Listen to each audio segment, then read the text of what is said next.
So the issue we had, your target line was kind of over there, Yep.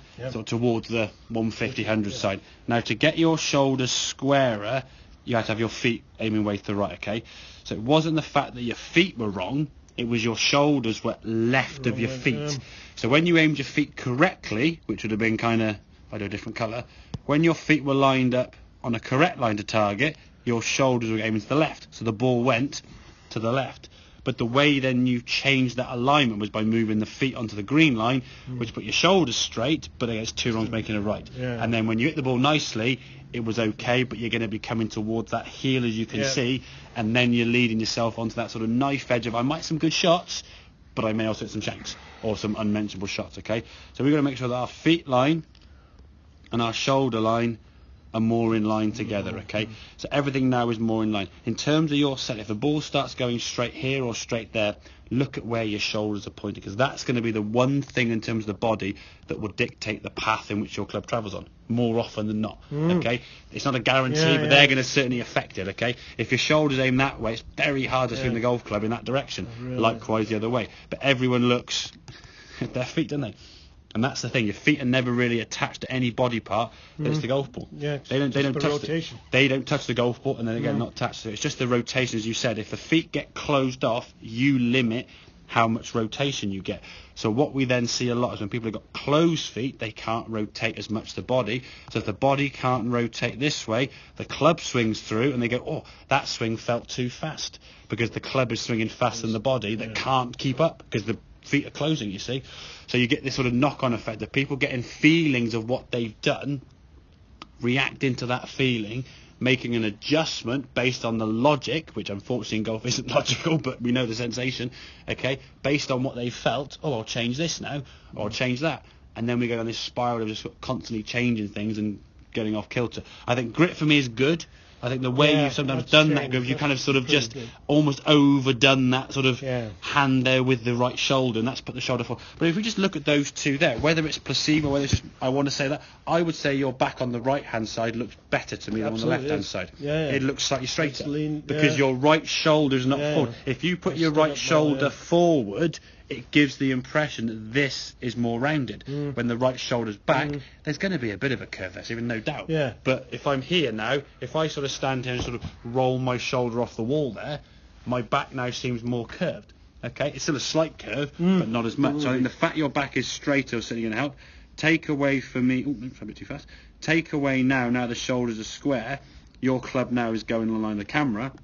If we look at this takeaway when you went back, okay, it's weird. The club now is outside because your club line is following your shoulders, which are aiming over there, and now they're aiming square. So your club now has to be more out of sync, so now you get a bit steeper.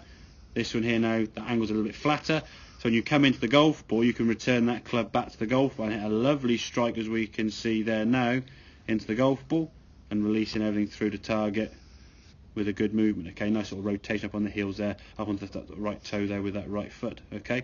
And a good move. I think the sensation being a little bit tucked up will improve if we can improve that hip movement, okay? And I encourage people to keep doing it over and over again.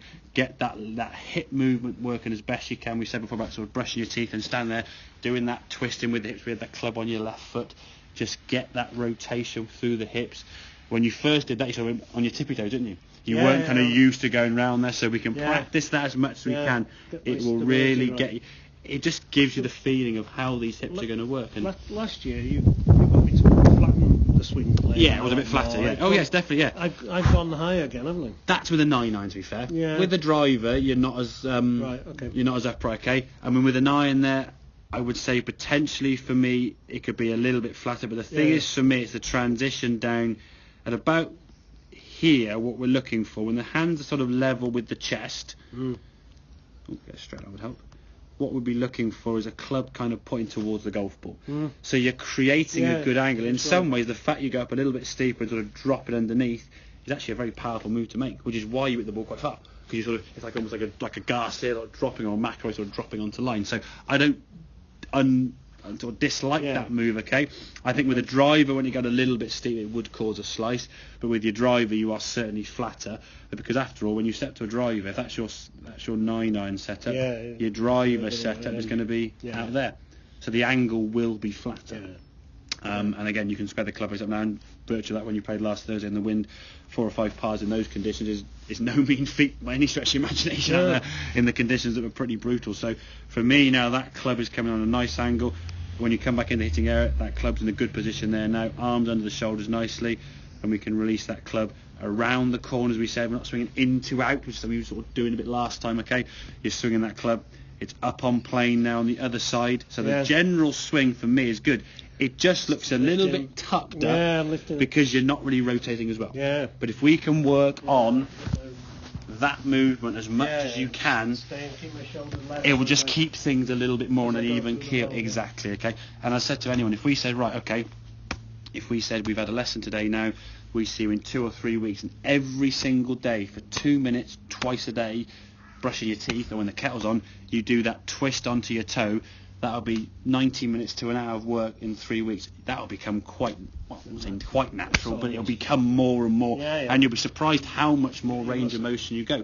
In the early stages of progression, people's progression or change is often quite quick. If you said to someone, okay, right, we're going to, lift this weight 10 times, what can you lift? 5 kilos. If you kept doing that over a 3-week period at regular times, you'd probably double that quite quickly. Once you start getting to that height, you can't double it again and double it again and double it again. Okay, the increase will be quick. So I think if your hip rotation now is, let's say, 45 degrees, I think in 2 or 3 weeks' time you get to easily 60, not 70. Okay, and that will certainly help the body, because once things are happening without you having to think about them happening, you can then focus more on where the club is and controlling the club head, because that's the biggest thing we've got to try and control is the club head. Where's the club in the swing and what's that do with the golf ball? If you're trying to work on your hips and your arms and all these different body parts, your club's just having a little wave around there and you've got no control of it. So if you can, as disciplined as we can, get those hips working better. As I said to guys, in the morning when you brush your teeth, put the kettle on for just any single time. When you find yourself just stood around doing something, just, dashing me sound, stood in the bank, waiting for the bank. People are looking, what's he doing? As much as you can. Time on my own at home now. Well, exactly. I'm doing stuff. I've got really skinny legs. Okay, my height-wise doesn't help, to be fair. But I know if I can try and do squats. So every night when I brush my teeth, I do a squat. So I'm doing like deep squats for 2 minutes every single night, just to build my. I couldn't even do it for a minute before. I got a toothbrush that does the old 2-minute timer. So when that finishes, I've done 2 minutes. Okay, so I'm going to try and do squats, and I got a mirror at head height, so I got to get my eyes under that mirror, back up again, so I know I'm going down properly and doing it, and I found I can now get towards 2 minutes, and that's gone from 1 minute to 2 minutes in a couple of months. Okay, so I've done it increase a lot more.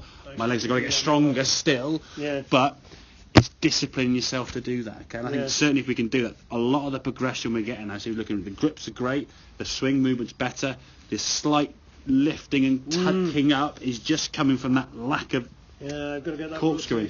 And I think it will help your back as well.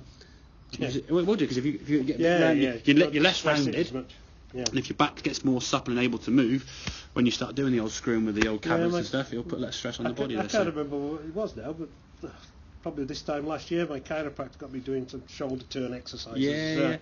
Any moves we can do to help move the back, it's going to be beneficial, isn't it? Yeah, exactly. Okay, mate, make sense? Yeah.